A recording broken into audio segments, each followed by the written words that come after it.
Dears, welcome back to Eagle Learning. So, Onam എക്സാമിന് വരാൻ പോകുന്ന എല്ലാ 1 മാർക്ക് ചോദ്യങ്ങളും നമ്മൾ ഒരൊറ്റ വീഡിയോയിൽ ഡിസ്കസ് ചെയ്യാം. ഒരു ചെറിയ വീഡിയോയിൽ മുഴുവൻ 1 മാർക്ക് ക്വസ്റ്റ്യനുകൾ ഡിസ്കസ് ചെയ്യാം. 1 മാർക്ക് ക്വസ്റ്റ്യൻ ഡിസ്കസ് ചെയ്യാൻ പോലെ. അപ്പോൾ നമുക്ക് നോക്കാം ആദ്യത്തെ question. Neutron was discovered by ആരാണ് ന്യൂട്രോൺ കണ്ടുപിടിച്ചത്? ഇലക്ട്രോൺ കണ്ടുപിടിച്ചത് ജെ തോംസൺ ആണ്. പ്രോട്ടോൺ കണ്ടുപിടിച്ചത് ഗോൾഡ്സ്റ്റീൻ ആണെങ്കിൽ ന്യൂട്രോൺ കണ്ടുപിടിച്ചത് ആര്? യെസ്, ആരാണ്? ചാഡ്വിക് ആണ്. ആൻസർ എഴുതാല്ലേ? ചാഡ്വിക് ആണ് കണ്ടുപിടിച്ചല്ലേ? Yes, sorry. ചാഡ്വിക് ആണ്. Neutron was discovered by Chadwick ആണ്. ക്ലിയർ അല്ലേ? അപ്പോൾ ഒന്നാമത്തെ ക്വസ്റ്റ്യൻ ക്ലിയർ ആയി. ന്യൂട്രോണുമായിട്ട് ബന്ധപ്പെട്ട ക്വസ്റ്റ്യൻ എപ്പോഴും ഉണ്ടാവാറുണ്ട്. Neutron was discovered by Chadwick. Yes. അപ്പോൾ അടുത്ത ചോദ്യം, രണ്ടാമത്തെ question. Number of radial nodes in 3D orbital. Radial node 3D ഓർബിറ്റലിലെ റേഡിയൽ നോഡ്സ് എത്ര എന്നുള്ളതാണ് ക്വസ്റ്റ്യൻ.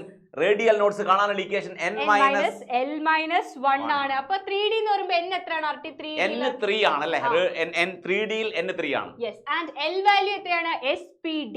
s ന് l വാല്യൂ 0, p ക്ക് l വാല്യൂ 1, d ക്ക് l വാല്യൂ 2. റെഡി. അപ്പോൾ റേഡിയൽ നോഡ്സ് എന്ന് പറയുന്നത് n - l - 1 ആണ്.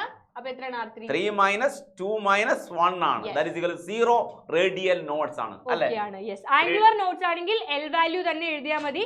Radial nodes n - l - 1. ഇതിന്റെ ആംഗുലർ നോഡ്സ് എത്രയുണ്ടോ? ഇതിന്റെ ആംഗുലർ നോഡ്സ് l വാല്യൂ 2 ആണ്. അപ്പോൾ ആംഗുലർ നോഡ്സിന്റെ എണ്ണം 2 ആണ്. അപ്പോൾ അത് ഒരു ക്വസ്റ്റ്യൻ കിട്ടിയാൽ രണ്ടെണ്ണത്തിന് രണ്ട് ആൻസർ ആയില്ലേ? റെഡി. അടുത്ത ക്വസ്റ്റ്യൻ വേഗാട്ടി.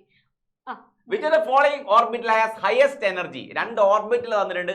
ഏതിനാണ് ഹയസ്റ്റ് എനർജി എന്നുള്ളതാണ് ക്വസ്റ്റ്യൻ. അപ്പോൾ മുൻ വർഷങ്ങളിലെ ചോദ്യങ്ങളാണ്. അപ്പോൾ തീർച്ചയായും ഈ എക്സാമിന് പ്രതീക്ഷിക്കാം.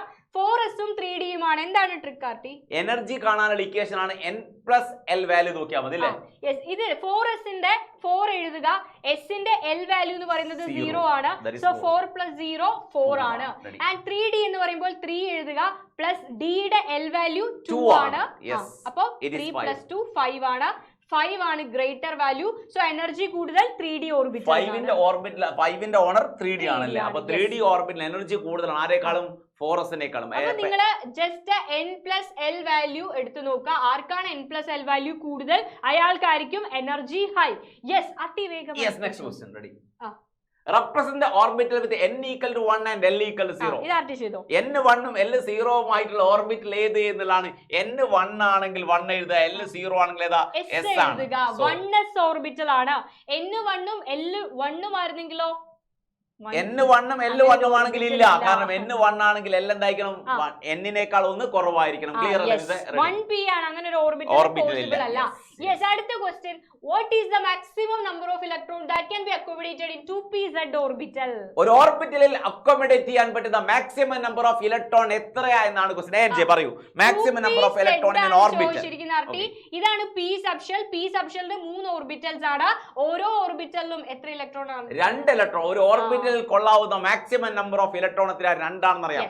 അത് ഏത് ഓർബിറ്റൽ ആയാലും maximum number of electrons in orbital 2px 2py 2pz ആണ്. അപ്പോൾ 2pz ൽ എത്ര ഇലക്ട്രോൺ? 2 ഇലക്ട്രോൺ. ഏത് ഓർബിറ്റലായാലും ഏത് ഓർബിറ്റലായാലും നമ്പർ ഓഫ് ഇലക്ട്രോൺ എത്ര തന്നെയാണ്? 2 ആണ്. അപ്പോൾ അടുത്ത ചോദ്യം. Next question. Right the l value of a 4D electron. 4D ഓർബിറ്റലിലെ l വാല്യൂ മാത്രം. n വാല്യൂ ആണോ l വാല്യൂ ആണോ? l വാല്യൂ ആണ്. 4D ഇലക്ട്രോണിന്റെ l വാല്യൂ ആണ് ചോദിച്ചത്. മിസ് തന്നെ ചെയ്തോ? പറയൂ. 4D എന്ന് പറയുമ്പോൾ n വാല്യൂ 4 ആണ്. d ക്ക് കറസ്പോണ്ടിങ് ആയിട്ടുള്ള l വാല്യൂ എത്രയാണ്? 2 ആണ്. റെഡി അല്ലേ? l = 2 ആണ്. യെസ്. അടുത്ത 4D ഓർബിറ്റൽ l വാല്യൂ 2. എത്ര പെട്ടെന്നാണ് നിങ്ങൾ 1 മാർക്കിന്റെ ക്വസ്റ്റ്യൻ പഠിച്ചു പോകുന്നത് നോക്കുക. അതായത് ഈസി ആയിട്ട് പഠിച്ചു പോകുന്നുണ്ട്. ഒരുപാട് ക്വസ്റ്റ്യൻ ഉണ്ട്. Next question. Identify the subshell notation for principal quantum number 2 and azimuthal quantum number 1. Yes. Principal quantum number 2 ഉം അസിമുത്തൽ കോൺ നമ്പർ 1 ഉം ആയിട്ടുള്ള സബ്ഷെൽ L1 ഉം എന്നാണ് പറഞ്ഞിരിക്കുന്നത്. യെസ്. ഓക്കേ. അപ്പോൾ ഏതാണ്? 2p ആണ് അല്ലേ? 2p ആണ്. l വാല്യൂ 1 ആണെങ്കിൽ അത് p സബ്ഷെൽ ആണ്. ക്ലിയർ അല്ലേ? l 0 ആണെങ്കിൽ s, l 1 ആണെങ്കിൽ p, l 2 ആണെങ്കിൽ d, l 3 ആണെങ്കിൽ എന്താ? f ആണ്. ക്ലിയർ അല്ലേ? യെസ്. l 3 ആണെങ്കിൽ f. ഇങ്ങനെ ആയിരിക്കും l വാല്യൂസ് വരിക. And next question. അടുത്ത ചോദ്യം. The number of angular nodes in 4p orbital. 4p ഓർബിറ്റലിലെ ആംഗുലാർ നോഡ്സ് എത്ര എന്നതാണ്? അപ്പോൾ റേഡിയൽ നോഡ്സിന് നമ്മൾ ഇക്വേഷൻ കണ്ടുപിടിച്ചു. n - l - 1 ആണ്. ആംഗുലർ നോഡ്സിന് എന്താണ്? l വാല്യൂ നോക്കിയാൽ മതി അല്ലേ? ആംഗുലാർ നോഡ്സ് കാണാൻ ആ ഓർബിറ്റലിന്റെ l വാല്യൂ എത്രയാണോ അതായിരിക്കും അതിന്റെ ആംഗുലാർ നോഡ്സ്. P എന്ന് പറയുമ്പോൾ L വാല്യൂ 1 ആണ്. സോ ആംഗുലർ നോഡ്സിന്റെ എണ്ണവും എന്ത് തന്നെയായിരിക്കും? 1 ആയിരിക്കും. Angular nodes 4p orbital angular nodes 1 ആണ്. L വാല്യൂ 1 ആണ്. Yes. അടുത്ത ചോദ്യം. Which of the following quantum numbers tell us the three-dimensional shape of an atomic orbital? Yes. ഓർബിറ്റലിന്റെ ഷേപ്പ് പറയുന്ന ക്വാണ്ടം നമ്പർ ഏതാണ്? ഓർബിറ്റലിന്റെ സൈസ് പറയുന്നത് പ്രിൻസിപ്പൽ ക്വാണ്ടം നമ്പർ ആണെങ്കിൽ ഓർബിറ്റലിന്റെ ഷേപ്പ് പറയുന്ന ക്വാണ്ടം നമ്പർ ഏതാണ് എന്നാണ്. ഏതാണ്? അസിമ്യൂത്തൽ ക്വാണ്ടം നമ്പർ ആണ്. അസിമ്യൂത്തൽ ക്വാണ്ടം നമ്പർ വേറെ പേരാണ് ആംഗുലാർ മൊമെന്റം ക്വാണ്ടം നമ്പർ അഥവാ സബ്സിഡറി ക്വാണ്ടം നമ്പർ. റെഡി അല്ലേ? അപ്പൊ അസിമ്യൂത്തൽ ക്വാണ്ടം നമ്പർ ആണ് ഷേപ്പ് പറയുന്നത്. സൈസ് പറയുന്നത് പ്രിൻസിപ്പൽ ക്വാണ്ടം നമ്പർ n ആണ്. ഇത് L ആണ്. ഓക്കേ ആണ്. Spatial arrangement of electron in an orbital can be assigned by explained by magnetic quantum number. Orbital magnetic spatial arrangement പറയുന്നത് magnetic quantum number. Next question. അടുത്ത ചോദ്യം. According to Bohr theory, the angular momentum of an electron in the fifth orbit. അഞ്ചാമത്തെ ഓർബിറ്റിൽ ഇലക്ട്രോണിന്റെ angular momentum എത്രയായിരിക്കും? അപ്പോൾ nth ഓർബിറ്റിന്റെ equation എന്താണ്? nh/2π ആണ്. Angular momentum കാണാനുള്ള ഇക്വേഷൻ ആണിത് nh/2π എന്നുള്ളത്. ക്ലിയർ ഇവിടെ n എത്രയാണ്? അഞ്ചാമത്തെ ഓർബിറ്റ് അല്ലേ മക്കളെ? അഞ്ചാമത്തെ ഓർബിറ്റ് ആയതുകൊണ്ട് എത്രയാ?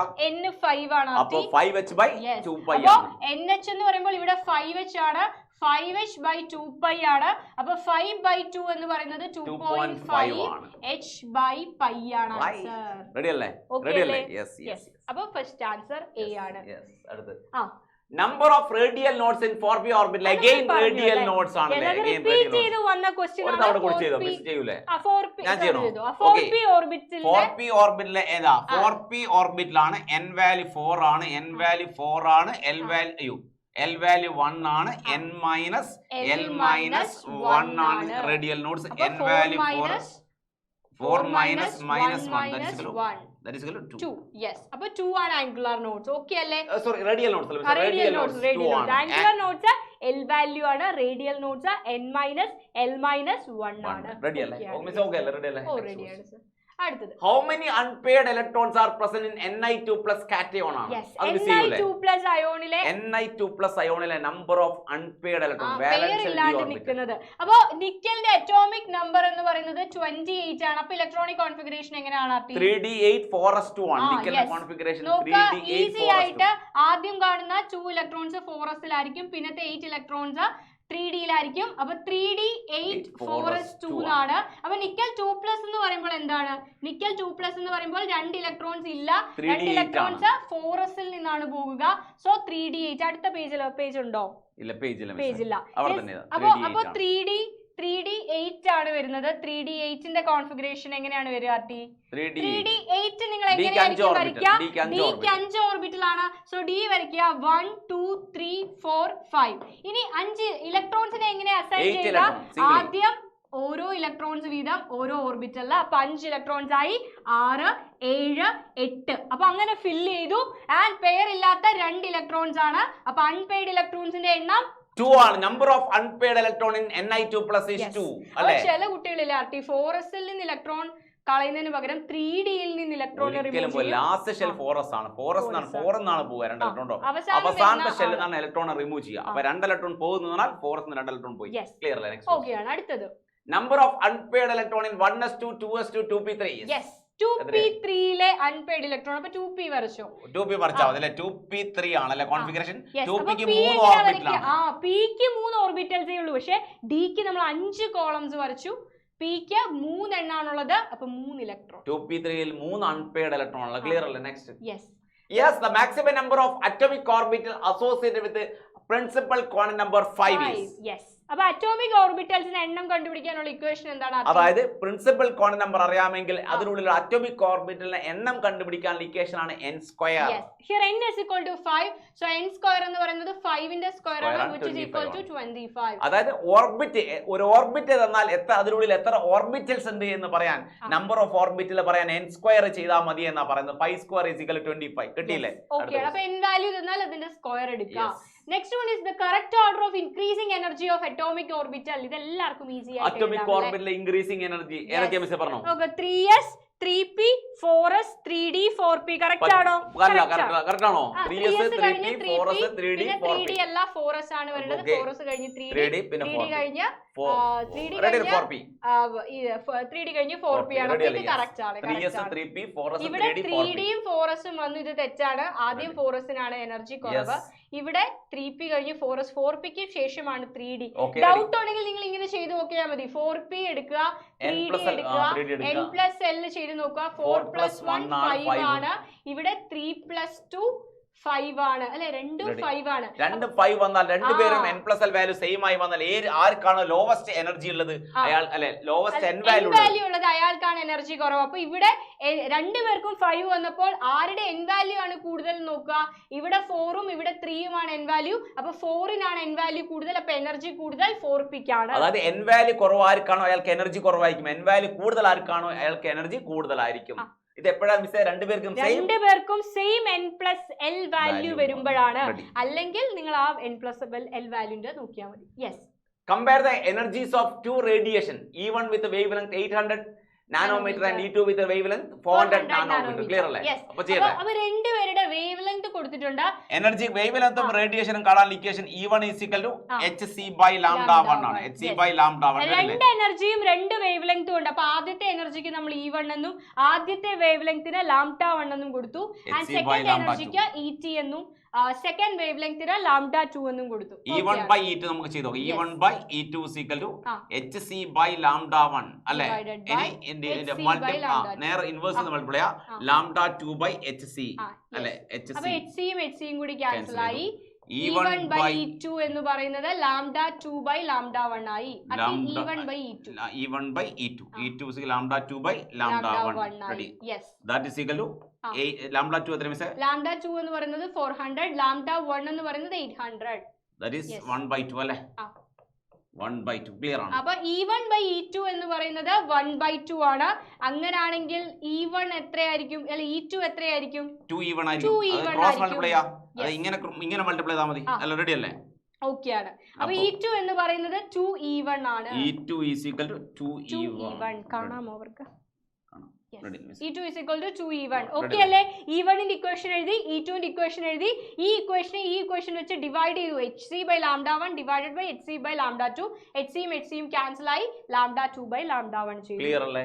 ക്ലിയർ ആണ്. യെസ്. അടുത്തത് which are the following series of lines are the only lines in hydrogen spectrum which appear in the visible region? ഓരോ സ്പെക്ട്രൽ ലൈൻസും ഏത് റീജിയനിലാണെന്ന് നിങ്ങൾ അറിയണം. മിസ് അതിനൊരു ഷോർട്ട് കട്ട് ഇല്ലേ നമുക്ക്? ഓക്കേ പറഞ്ഞു ഏത് റീജിയൻസ് ഓരോ സ്പെക്ട്രൽ ലൈനും ഏത് റീജിയനിലാണെന്ന് അറിയാൻ ഒരു ഷോർട്ട് കട്ട് ഉണ്ട്. അതായത് 1 മാർക്ക് ക്വസ്റ്റ്യൻ ആണ്. സ്ഥിരമായിട്ട് ക്വസ്റ്റ്യൻ ചോദിക്കുന്നതാണ്. അപ്പോൾ അതെന്ന് പറയുന്നത് law ബിപിബിപി is equal to UVI cube എന്നാണ്. UVI cube എന്നാണ്. I cube എന്ന് വെച്ചാൽ 3i. ഓക്കേ അല്ലേ? Low BP is equal to UVI cube. ആദ്യത്തെ സീരീസ് ലൈമൻ സീരീസ് ആണ്. UV region. അൾട്രാവയലറ്റ് റീജിയനിലാണ്. യെസ്. അടുത്തത് രണ്ടാമത്തേത് ബാൾമർ ആണ്. സെക്കൻഡ് സീരീസ് ബാൾമർ സീരീസ് ആണ്. വിസിബിൾ റീജിയൻ ആണുള്ളത്. ബാൾമർ സീരീസ് നോക്കുക. വിസിബിൾ റീജിയൻ ആണ് രണ്ടാമത്തേത്. വിസിബിൾ റീജിയൻ അത് നേരെ അല്ല എഴുതിയത് അല്ലേ? മറ്റേത് പാഷ്കൻ സീരീസ് ആണ് മൂന്നാമത്തേത്. പാഷ്കൻ ഇൻഫ്രാറെഡ് റീജിയൻ ആണ്. ഇൻഫ്രാറെഡ്. അവസാനത്തെ 3 പേരും ബ്രാക്കറ്റും ഫണ്ടും എല്ലാവരും ഏത് സീരീസ് ആണ്? IR റീജിയൻ ആണ്. ബ്രാക്കറ്റ് സീരീസ് ഫണ്ട് സീരീസ് ഒക്കെ IR റീജിയൻ ആണ്. ഫണ്ട് സീരീസ് PFUND അല്ലേ? ഫണ്ട് സീരീസ് ഒക്കെ IR റീജിയൻ. അപ്പൊ റെഡി അല്ലേ? Lyman series are in UV region, Balmer series visible region, Paschen series IR region, Brackett series IR region and Pfund series in IR region. ഈ മൂന്നും IR റീജിയനിലാണ്. ലൈമനും ബാൾമറും മാത്രമാണ് അൾട്രാവയലറ്റും വിസിബിളും. പഠിക്കാൻ എളുപ്പമല്ലേ? കാണുന്ന ഒരാളെ ഉള്ളല്ലേ അട്ടി? ബാൾമർ സീരീസ് റെഡി അല്ലേ? യെസ്. അപ്പോൾ ലോ ബിപി ആണ്. Low BP. Okay ready. Next അടുത്ത ചോദ്യം. Next question. Bohr theory can also be applied to the ions like Bohr's theory is only applicable for hydrogen and hydrogen-like species. Yes, എന്ന് വെച്ചാൽ എന്താ? Single electron ഒരു electron മാത്രമുള്ള സ്പീഷീസിന് മാത്രം apply ചെയ്യാൻ പറ്റുന്ന തിയറിയാണ് ബോസ് തിയറി. He+ എന്ന് പറയുമ്പോൾ എത്ര? ഒരു ഇലക്ട്രോൺ. ഹീലിയത്തിന് അറ്റോമിക് നമ്പർ 2 ആണ് അല്ലേ? അപ്പോൾ 1 ഇലക്ട്രോൺ ആണ്. 2 ആണ്. ഇതിന്റെ അറ്റോമിക് നമ്പർ 3 ആണ്. ഇതിന്റെ അറ്റോമിക് നമ്പർ 4 ആണ്. ശരിയല്ലേ? പക്ഷെ എല്ലാവർക്കും എത്ര ഇലക്ട്രോൺ ആണ്? ഒരു ഇലക്ട്രോണേ ഉള്ളൂ. ഹീലിയത്തിൽ 2 ഇലക്ട്രോൺ ആണ്, 1 പോയി കഴിഞ്ഞാൽ 1. ലിഥിയത്തിൽ 3 ഇലക്ട്രോൺ ആണ്, 2 പോയി കഴിഞ്ഞാൽ 1. ബെർലിയത്തിൽ 4 ഇലക്ട്രോൺ ആണ്, 3 പോയി കഴിഞ്ഞാൽ 1. യെസ്, അപ്പൊ എല്ലാവരും സിംഗിൾ ഇലക്ട്രോൺ സ്പീഷീസ് ആണ്. അപ്പൊ ബോർ തിയറി എല്ലാവർക്കും അപ്ലിക്കബിൾ ആണ്. Bohr theory is only applicable for hydrogen and hydrogen like species. Yes. അപ്പൊ next question, which of the following set of quantum numbers are not allowed? allowed ചെയ്യാത്ത quantum numbers ഏതൊക്കെയാണ്? അപ്പൊ ഞാൻ ഇത് തന്നെ cross ചെയ്യാണ്, പറ്റൂല. n is equal to 3, l is equal to 3 ആണ്. പറ്റൂല. n ന്റെ വാല്യൂ 3 ആണെങ്കിൽ l ന്റെ വാല്യൂ എപ്പോഴും n നേക്കാൾ 1 കുറവായിരിക്കണമെന്ന്. മനസ്സിലായോ? മനസ്സിലായില്ലേ? മിസ്സിനോട് മനസ്സിലായെന്നല്ലേ? ഇവിടെ മനസ്സിലായെന്നല്ല. n ന്റെ വാല്യൂ 3 ആണെങ്കിൽ l ന്റെ വാല്യൂ എപ്പോഴും 1 കുറവായിരിക്കണം. ഇപ്പൊ n 3 ആണെങ്കിൽ n is equal to 3 ആണെങ്കിൽ l ന്റെ വാല്യൂ എന്ന് പറയുന്നത് ഫസ്റ്റ് 0 ലാണ് തുടങ്ങുക, then n നേക്കാൾ 1 കുറവ് 2 ആണ്. അതിനിടയിൽ 0 1 ഉം 2 ഉം ആയിരിക്കും പോസിബിൾ. n 2 ആണെങ്കിൽ ഒന്നുകൂടി പറഞ്ഞു. n 2 ആണെങ്കിലോ l ന്റെ വാല്യൂ 0 തൊട്ടാണ് സ്റ്റാർട്ട് ചെയ്യുക.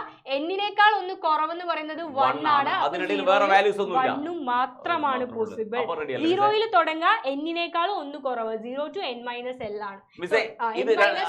ഇത് പോസിബിൾ അല്ല. n 2 ആണെങ്കിൽ എല്ലാത്തിലായിരിക്കും 1 ആയിരിക്കും, m 0 ആയിരിക്കും. പോസിബിൾ ആണ്, ഇത് പോസിബിൾ ആണ്. ക്ലിയർ അല്ലേ? അടുത്ത് m ന്റെ വാല്യൂ കൂടെ ഒന്ന് പറഞ്ഞല്ലോ ആർട്ടി.